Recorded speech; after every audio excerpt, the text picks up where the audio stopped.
Hey guys, so in today's video I want to take you through my top 5 cleaning marketing tips. So these tips are things that you really want to think about following if you want to try and minimize mistakes and grow your company quickly. So let's jump straight into it. So number 1 is pricing. So straight away many people jump to asking the question, where should I advertise? Which are the best marketing channels? And actually, if you don't get your pricing right at the beginning, you will struggle to scale your business profitably. You will not generate enough profit to reinvest and grow your business. So this is why at the top of the tips is figuring out your pricing. So when I talk about pricing, and I've talked about this on other videos on my channel, I always talk about pricing at 50% labor cost. So what that means is that you should apply this pricing model whether you are cleaning yourself or whether you have a clean of 30 or 40 cleaners. You want to think about what does it cost to clean this job. What would it cost if you needed to get someone else, not you, into your business to clean a job for you? So as a very simple example, let's say you were asked a quote on a job and you went to someone's property and you thought, okay, this is going to take 4 hours, 4 hours cleaning. The next stage would then be to think about how much it would cost to get someone into your cleaning business to do that job for you. So really what we need to know is what is the going hourly rate for cleaners in your location. So you want to go to Indeed, type in your location, type in house cleaners, and you'll get a feel of a range of what people are charging on an hourly basis. What are other cleaning companies advertising for cleaner jobs in your area? So let's make the maths very simple. Let's say the going rate, the average rate for cleaners in your area is $20 an hour. So importantly, this isn't what the price is that cleaning companies are charging clients. This is what are cleaning companies in your area advertising for cleaners. What is the price, what is the rate that they're paying their cleaning staff? So let's say it's $20. So in that case, if we have a job that is going to take 4 hours, 4 times 20 is $80. So we know that to clean this property, we would need to pay someone about $80. So when we price this cleaning job, we need to basically price at 50% labor. So the total revenue that we generate from that job, 50% of that revenue should go to the cleaner. So if we are estimating the job is going to take 4 hours, it's going to cost $20 an hour. That we will need to pay a cleaner $80. So we need to double that price to $160 to ensure that we are hitting that 50% labor cost. And this is really important because 50% labor cost means that we have 50% in profit for the rest of the business. We can use that to reinvest in marketing. We can get VAs and office managers involved. The issue is if you allocate too much of your revenue to a cleaner cost, you have not enough profit at the end of the day to reinvest and grow your business. So number 1 is pricing at 50% labor. This is the most important thing before we even look at marketing channels. So tip 1 is price at 50% labor cost. Point 2 is to focus on recurring clients. So I work with house cleaning companies throughout the world, throughout the country, and broadly, in the house cleaning industry, you can get different types of clients. You can get, deep clean clients. You can get clients looking for just a standard one-time clean. You can get clients who have maybe done some refurbishment and renovation, so you can do a post-construction clean. But really, the goal, the best clients will be your recurring clients. These are the people that are getting you to come in every week or every 2 weeks and do an upkeep service, a maintenance service. And the reason why I tell people to focus on these clients is because if you are doing a good job, they will stay with you for many months, many years. In my own cleaning company, for example, the average recurring client stays with us for 18 months. And if that client is, say, spending $150 with you every 2 weeks, that client is going to be worth many thousands of dollars in gross profit. So profit after you pay your cleaners. So This is why I tell people to focus on your recurring clients. Once they're in the calendar, once they're in the schedule and they've got a weekly or bi-weekly service with you, that will quickly snowball over the coming months. You'll get the same clients every month, and then in a month's time you will already have this recurring client base to then build, and you'll find that your business really starts to grow and accelerate if you focus on recurring clients rather than your one-off jobs. So tip 2 is to focus on acquiring recurring clients rather than one-off clients in your business. Point 3 is then, once we know the pricing, once we know which type of client we want to go after, point 3 is then saying that we need to track all our marketing efforts. So far too many people that get in touch with me, when I ask them the question, how do you get clients? Where do you market? Where do you advertise? They'll say, yes, we've done some Google, we've done some Facebook, we get some referrals. And then the next question I'll ask them is, how effective are these channels? What is your best channel? And far too many people will just go on gut instinct alone. They'll say, oh, most of my clients come from referrals. We've had a good month on Facebook. My feel is that Google Ads is working okay. It's worked better in the past. All these comments are too fluffy. They're too generic. We need to put a number on that. We need to know, what money did we put into Google Ads this month? How many leads did we get from Google Ads this month? How many clients did we get from Google Ads this month? And this is where it is so important to track all your activities. So you want to start, if you do not have even a basic spreadsheet at the moment, you need to set up a spreadsheet. Every time a phone call comes in or someone messages you, you need to find out where they found you from. If it's a phone call, you can ask them, where did you come across us? Was it Yelp or Facebook or Google? And you can tag that. And you want to be able to tag as many of your leads as possible. So on the phone, it's pretty easy. If you've got relatively few leads coming in every day, you'll be able to track that far more easily. But as you start to grow your business, as you're getting lots of leads every day, you will find that you need something much more robust. You can't just rely on asking people where did they come across you, because if someone says, oh, I just Googled you, does that mean they came in through Google Local Service Ads or Google Ads or Google Maps or Google Organic? And this is where you need to have your conversion tracking set up correctly. This requires a bit more expertise, a bit more knowledge, and obviously, when we're running marketing campaigns for our cleaning clients, we have this all set up. But importantly, it means that you have something that is much more robust. We know every single time a phone call comes in from Google Ads or Google LSA, for example, because we have the tracking code set up. We know every time an online inquiry comes in through SEO or our Google Maps listing, because we have the tracking code set up. So by having the tracking code set up correctly, as well as asking people on the phone, it means that we are able to track the majority of the leads that come into our business.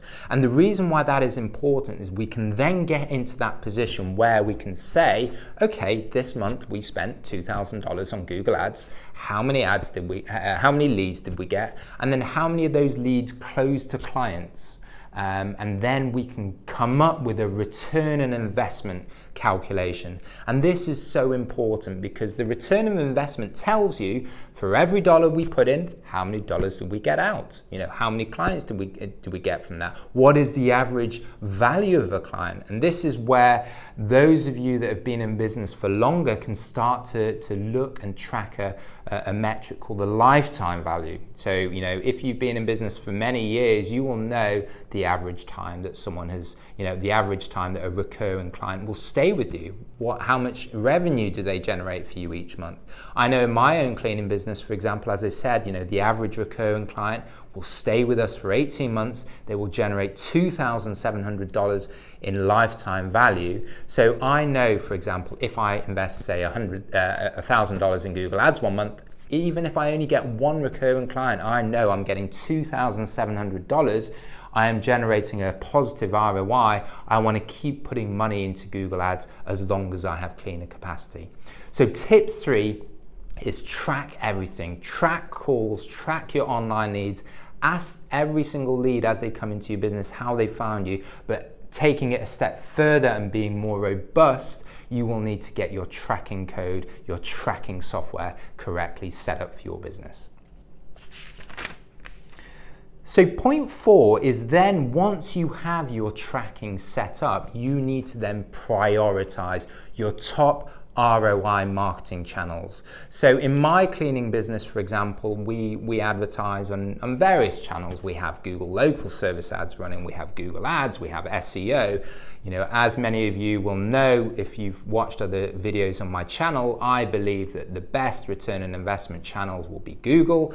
You know, people, if they're looking for a cleaning service, will go to Google first. They don't go to Facebook, they don't go to Bark or Thumbtack. You know, there are lots of different channels that can work and you can get a positive ROI, but in my experience, we get the best results from marketing on Google. But what you want to do is once you have all your tracking in place, once you know how many leads are being generated in each channel and how many clients you're getting in each channel, you will then, the best approach is then to rank every single marketing channel in terms of your ROI. So let's say the best ROI we're getting at the moment is SEO. You know, we want to try and maximize our SEO spend, our SEO efforts.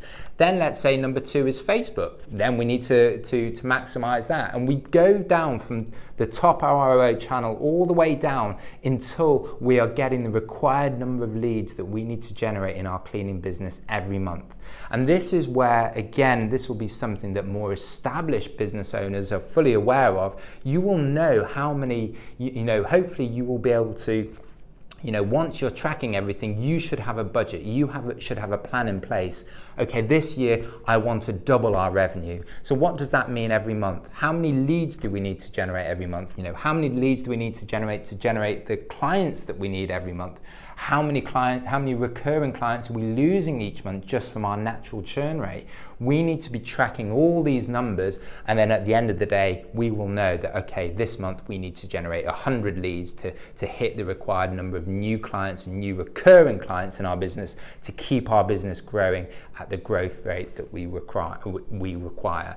So prioritizing your top ROI channels from the top down is the next step. That is the next big tip that I would strongly recommend that you do. You know, it is, if you really have aspirations to grow your cleaning business quickly and to be very efficient with your marketing spend, you need to know which marketing channels are getting you the best returns. You need to maximize those channels, and if you still need more leads even after maximizing those channels, then you go to the next one, maximize that channel, then go to the next channel. I come across far too many companies that are doing a bit of everything. They're throwing a bit of money on Facebook, they're throwing a bit of money on Yelp, on Google Ads.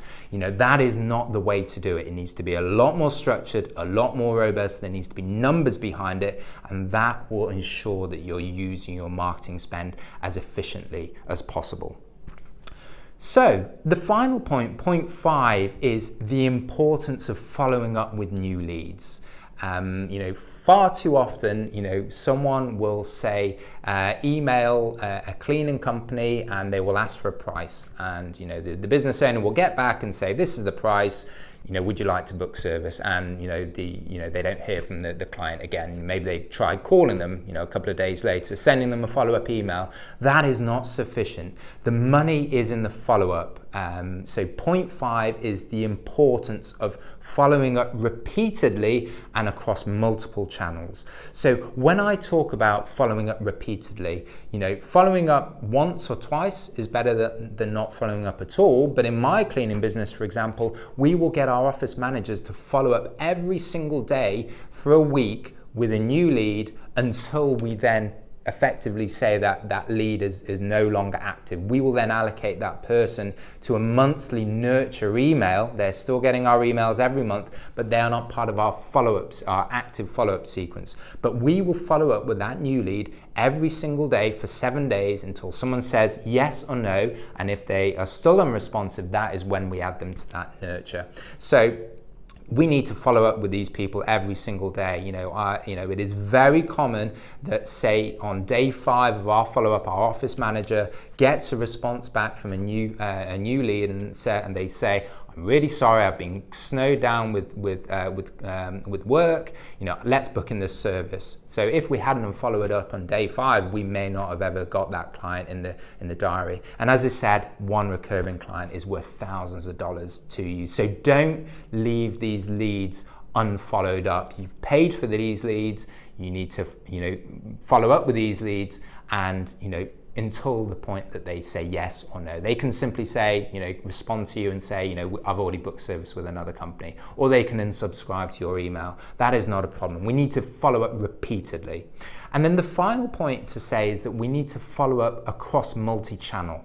So what do I mean by this? I mean that, we need to follow up by phone, by SMS and email. We need to be following up on all those channels, because you'll find that some people are more responsive over email, or maybe some people are better over text message. Maybe they get too many emails, but if they see a text pop up, they will respond to you. Or maybe people want to speak to you on the phone. Maybe they want to ask you questions about your insurance or a bit more about your business. So if you only communicate with new leads by email, you are missing out on all these other channels where people may be responsive and may book service. So point 5 is the importance of following up repeatedly and across multi-channel.